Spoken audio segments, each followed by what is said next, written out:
Welcome to NFL World, where NFL starts and ends. I'm your host, Jacob. And week 3 is officially done. So let's talk about what happened during this week's games. We have to first begin on the Thursday night game between the Miami Dolphins and the Buffalo Bills. In the game, the Bills ended up winning 31-21. The Dolphins, every time they play the Bills in Orchard Park, New York, I forget that most of the time they're playing in the winter, but they were playing in the fall, and it wasn't bliss. It wasn't blistering cold. It was just they just didn't play well. Tua had 146, 2 touchdowns. Achan 12 carries, 62 yards. Hill 5 catches, 49 yards, a touchdown. Ollie Gordon had his first touchdown, so congrats to him. His first touchdown in the NFL. That's a big time deal and deserves all the love he's getting. But this Dolphins offense did not play well, and I'm concerned about how this team is operating. This offense is bad. It's not playing good. Their defense is a whole lot worse. They can't stop anybody. Even though the Bills didn't play well through the air. Like, look at this. Josh Allen, 213, 3 touchdowns. James Cook, 19 carries, 108 yards, a touchdown. Dalton Kincaid, 5 catches, 66 yards, a touchdown. They didn't play the best, but they still scored 31 points in this game. This is how you play the game. Sometimes your offense is going to show up and your defense doesn't have to work as hard. Sometimes your defense has to work twice as hard in hopes that it works. This is how this happens. If you can win the game on your offense and you can win the game with your defense, that's a great luxury to have. The Dolphins can't afford to do that. That's why I'm so concerned about them. They're 0-3. They're not a good defense. Their offense isn't putting enough points up. It obviously shows when you're doing a team meeting after week 1 and it obviously doesn't work. That's a problem. It needs to be fixed, and it needs to be fixed now. There is no other choice. Fix it and fix it now. This isn't working. Nothing is working. Fix it now, and you have to do it. I keep pinning off because I keep getting notifications on my thing. Fix it and fix it now because otherwise you don't have a chance. Moving into the Sunday night football game between the Chiefs and Giants, the Chiefs winning this game 22-9. So they're in the win column. That's a positive. The negatives are this offense did not look good against this Giants defense.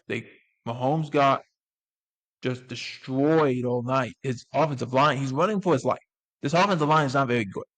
This defense is not good. They don't do enough. Mahomes still had 224 and a touchdown. The touchdown was to Tyquan Thornton, who had 5 catches, 71 yards, and then the touchdown. Pacheco had 10 rushes, 45 yards. This run game is non-existent. They average a little over 4 yards a carry. That's it. They don't do much. There's no explosion.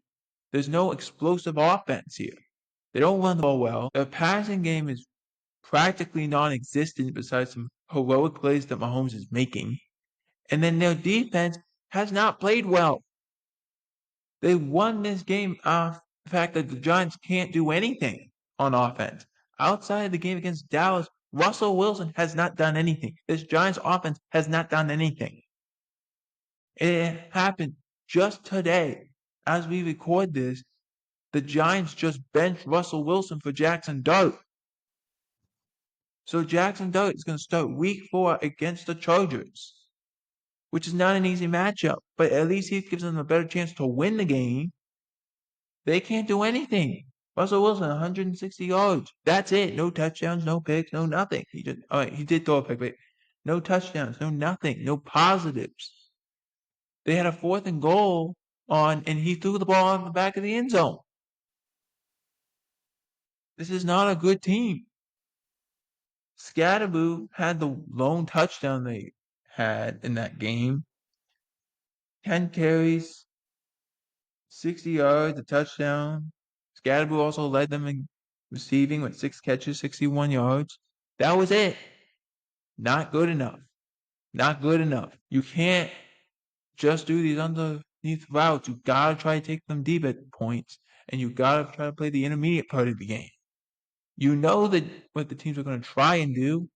So why you keep trying to just play into their hands? Essentially, that's what the Giants keep doing. You bench Russell Wilson. You give the young guy a chance. You wish you didn't have to do it this early, but it's not working. You're 0-3. You're in a bad position. You have to win a ball game. And I know Dable's doing this because he knows he's going to be on the way out if he doesn't. He's got to give himself a chance to keep his job because this was bad. This was really bad. Talking about another game that was really bad was the Cowboys and Bears. The Bears winning the game 31-14. Caleb Williams was 298 and 4 touchdowns. DeAndre Swift had 13 carries, 33 yards. He really only played like 3 snaps outside of that because he was battling a calf issue. But he was playing.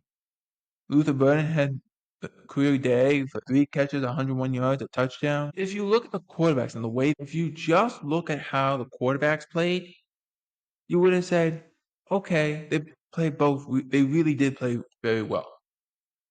Dak Prescott, 251, a touchdown, 2 interceptions. We'll get into that in a little bit. Javonte Williams, 10 carries, 76 yards, a fumble. We'll get into it. Jake Ferguson, 13 carries, 82 yards. CeeDee Lamb got hurt in this game really early. Tried to come back, couldn't do it. Just couldn't cut the way he wanted to cut on the route, and that was it. He got out. He said, "Nope, I'm not doing it. I'm out." And he was out for the rest of the game. So it was a quick rule out, and it looks like he's gonna miss some time, which is really unfortunate. The Cowboys right guard Tyler Booker, the rookie right guard, he got banged up. He suffered an ankle injury. He's gonna miss some time. Uh, Possibly going on to the injured reserve list. We'll see what happens there. But if you actually look, like I was saying about the quarterbacks, Caleb Williams, 19 of 28 for 298 and 4 touchdowns. Dak Prescott was 31 of 40 with a touchdown and the 2 picks. The 2 picks were the first pick, which wasn't his fault. It hit off the hands of George Pickens. It ricocheted into the arms of Edmonds. That's what happened. Not 12, Tremaine Edmonds. Tremaine Edmonds. It ricocheted into his arms. And then the fourth quarter interception, also from Tremaine Edmonds, excuse me, was 4th and goal. You're down 10. You're trying to get the ball in the fourth quarter, push it into the end zone. And you're just trying to get to your best guy, and that ball doesn't get there. It gets deflected. It gets intercepted. Of the two, that the second one's more on Dak than the first one. But he's trying to push the ball down the field here, and they were so banged up. But he was 31 of 40. The offense was moving the ball. They were being efficient. They kept doing the positive things that you were supposed to do. So why are they so bad? Well, this defense is really bad. This defense, if they had, first of all, it starts with Eberflus. Let's start there. They run cover 3 more than anyone in the NFL. Anyone. They ran man coverage 4 times. They got beat on all 4, and then they stopped doing it. Caleb Williams had 2 touchdowns against man coverage. That was it. And I don't even think one of them was man coverage. I think it was zone. I think the corner got beat so badly they called it man. But even still, it's 3. If you discount that, it's 3 catches and a touchdown, 3 for 3 and a touchdown that Caleb Williams got on man coverage. They are so bad on defense, it makes no sense. They run base personnel, which is the 3 linebackers, 4 defensive linemen, more than anybody. Why? I don't know. They play Damone Clark a lot. Why? I don't know. He's not very good. They don't blitz. They can't get pressure. And I saw a lot of people say, well, if they had kept Michael Parsons, that would not be the issue. I mean, you do need to get pressure outside of Michael Parsons. I know he takes a lot of attention away from you, but at the same time, you still got to be better than that. You can't get pressure at all. Your run defense is good. That's pretty good. But your pass defense is so bad. And you can't get pressure. You don't blitz. Like you don't do anything. That's what's concerning me about the Cowboys right now. You don't do anything. You play cover 3 and hope you don't get beat. Now, you play Green Bay in the next week. Deron Bland is expected to play in that game. Jadeveon Clowney is expected to play in that game. We'll see what happens if they try to give Jaden Blue a chance or something, but they got to do something. They really have to do something. They don't have enough big plays on offense to sublet them on defense.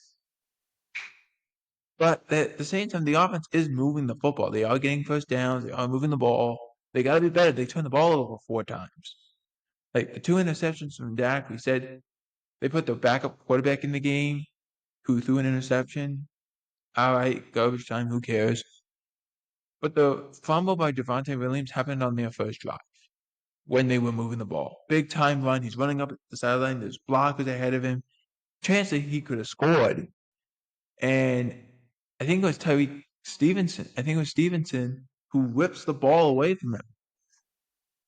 And then that's what depleted this offense. This offense did good things, but not perfect things. And it feels like every time this offense is having to play the game, they are asking themselves, can we have a perfect performance because our defense can't do anything?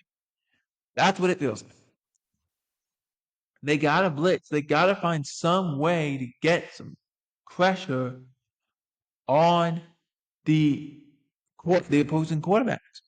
You play Jordan Love next week. We'll see if Zach Tom plays. I don't know if he is. We'll get that information closer to the end of the week, but at some point you do have to figure out how to play them. At some point you got to figure out how to play coverage without playing cover 3 all the time. Because your secondary is bad, your linebackers haven't played well. I don't know why you play Jamal Clark as much as you do. I don't know why you play base personnel more than anyone. I don't get that. You don't do enough things. You gotta make it easier. Your offense is doing some good things, but if your defense is so bad and the offense is constantly behind the 8 ball, you can't run the ball. Like that's what I'm saying. The game got away from them. If they were only down 7, you can still run the football. If you're only down 10, you can still run the football.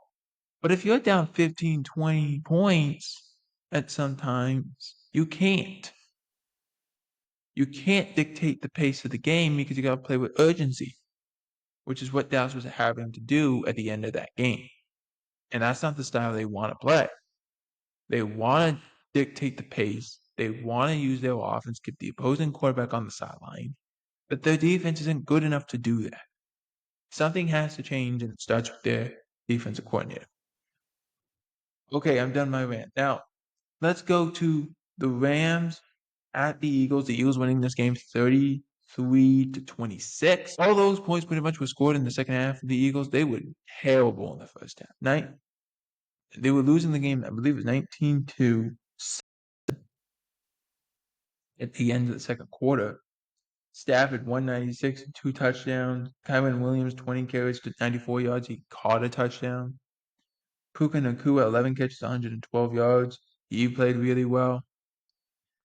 There was good positive things that were going on here that need to happen that weren't happening for the Eagles. Like the Eagles, Jalen Hurts finished with 226 and 3 touchdowns. Saquon had 18 carries for 46 yards. AJ Brown had 6 catches for 109 yards, a touchdown. That all happened in the second half of the game because for the first half he didn't get the ball again. That was the problem. He wasn't targeted. They don't target him I think that's the problem with the Eagles. I mean, you won this game off sheer luck at the end. You blocked 2 kicks. That never happens. You could play this game 100 times over, and you'll never see 2 block kicks. You just won't. Maybe 1, but you won't see 2 in the same game and 2 in the same quarter. Doesn't happen. The Eagles did. That's how they won this game.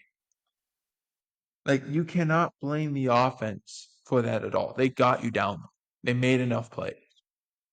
You can't blame the defense entirely. Like, yeah, they gave up all those points, but at the end of the day, they did stop them enough times that gave your offense a chance, which gave your kicker a chance to win the game late. And he couldn't do it. There's issues with that situation. But yeah, like I don't think the Eagles played well. I thought they won the game, but it showcases you that they got really lucky in that fourth quarter. And they got to make some adjustments because their defense getting beat up a lot. And it's very uncharacteristic for a Vic Fangio defense to get beat up like that. Moving on to let's grab the Patriot game really quickly. Steelers at Patriots. Steelers winning the game 21-14. Like, why does it feel like every time the Steelers play, it's let's get to 21 and let's hold everyone to under 20 points? Why does it feel like that all the time? It makes no sense. The Steelers did not play well. Rodgers did not play well. 139 yards, 2 touchdowns. Okay. All right. Jalen Warren, 18 carries, 47 yards. I said they were going to run the ball a lot. They're not good at it. They run it a lot. They don't get a lot of positive yardage. That's what happened. Um, Calvin Austin, 3 catches, 34 yards, a touchdown. Okay. He was their leading receiver. Okay. Drake May, 268, 2 touchdowns. He also led them in rushing, 7 carries, 45 yards. Not ideal. Your quarterback cannot lead you in rushing. Don't do that. It's a waste. Don't do it. Hunter Henry, 8 catches, 90 yards, 2 touchdowns. Okay. I'll take that. But this is the big issue. They turn the ball over. They turn the ball over. Drake May had an interception and a fumble. Ramondre Stevenson had 2 fumbles. Like, those things cannot happen. Ramondre Stevenson had a fumble when they were in the end zone. They were right at the goal line, and they were punching it in for a touchdown, and he fumbles. That can't happen. Not at that point. That's not good enough. I'm concerned about this Patriots team right now. Like, Drake May has to be better. He can't turn the ball over like that. But Drake May needs to be more efficient. Be efficient. Just be efficient. They weren't efficient enough. Drake May needs to be efficient. Don't turn the ball over. Stop fumbling. Get a mental clock in your head of 4 seconds. Throw that thing away. I would say the Tom Moore saying, can't say it here, but go look it up. You can find it on YouTube. Go look it up. You'll understand what I'm talking about. Have that mental clock in your head. 1, 2, 3, throw it away. 1, 2, 3, 4, throw that. Throw it. Just do what you gotta do. Get it out of there. Go anywheres with it. Throw it out of bounds. Throw it here. Throw it there. Wherever you can go, throw it. Throw it. Because you have to get rid of that ball. It can't be there. Don't turn the ball over. Don't make mistakes. You have a little margin of error because this defense is kind of suspect in the passing game. So don't don't give opposing teams short fields. Is what I'm trying to say. 1, 2, 3, throw them. 1, 2, 3, throw it away. If it's not there, throw it away. Try to get that ball. 1, 2, 3, get it out. That's what you got to do. Final game. Monday Night Football. The Detroit Lions on the road against the Baltimore Ravens. Goff, 202, 1 touchdown. Montgomery, 12 carries, 151 yards, 2 touchdowns. Amon-Ra St. Brown, 7 catches, 77 yards, a touchdown. The Lions in that fourth quarter looked more like the Detroit Lions of 2024. For the 3 quarters, they were okay. They were all right, but they were not hitting on all cylinders. They found it in the fourth quarter. That was a great performance by them. The Ravens, I'm concerned. I gotta be honest with you. Derrick Henry, 12 carries, 50 yards, touchdown. He fumbled again late in the fourth quarter. Again, not ideal. Lamar Jackson, 288, 3 touchdowns. But he had some plays where you were like, what is he doing? Like, it was in the red zone, right near the goal line on a fourth down play. And I don't know if it was a botched snap, if he fumbled, I don't know what happened. But he got into a race with one of the Lions players, and he ends up recovering it, but he's like 10, 15 yards down the field when he recovers it, and the play was over. That was it. You couldn't do anything. Too many of those plays are not good plays. The Ravens do it more than anybody. And I feel like this Ravens team is good against bad teams and not good against good teams. I'm very concerned about it. They gave up 7 sacks to a Lions defense that has struggled to get pressure the last couple of years. They struggled. They gave up 7 sacks. Al-Quadin Muhammad and Aiden Hutchinson were making plays. These are the 2 guys making plays for the Lions. You could not stop them. That's how bad this is getting. I'm concerned about this Ravens team. Every time they need to make a big time play, a big time move, they can't do it. Against a good team, they can't do it. Against a bad team, they can. Against good teams, no. It's either the offense falls apart, they turn the ball over, the defense falls apart, they're making mistakes. Sometimes it's both. It's not good enough. And I'm concerned about the Ravens, but a great win by the Lions. Lions are 2-1, Ravens are 1-2. The Ravens play the Chiefs next. I don't think they're as bad as the Chiefs, but I don't have a lot of optimism for the Ravens right now. Let me know in the comments, are you concerned about the Baltimore Ravens? And also, what was your record for this week of the games you predicted? How many games did you win? How many did you lose? For NFL World, I'm Jacob Hebert. Out.